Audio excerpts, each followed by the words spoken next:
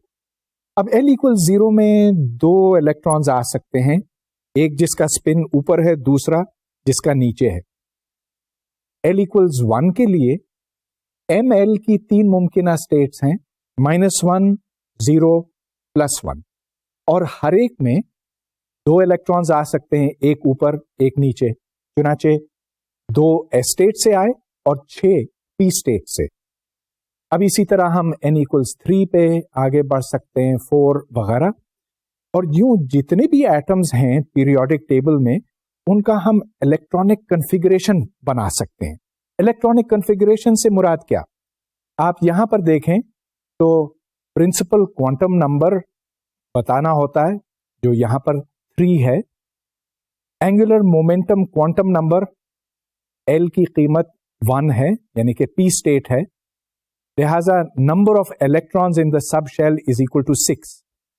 اس کو electronic configuration کہتے ہیں. اب اس طرح سے ہم مختلف ایٹمز کے الیکٹرانک اسٹرکچرز بنا سکتے ہیں.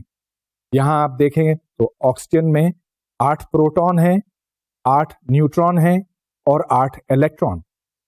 فاسفورس میں 15 پروٹون، 16 نیوٹران، 15 الیکٹران.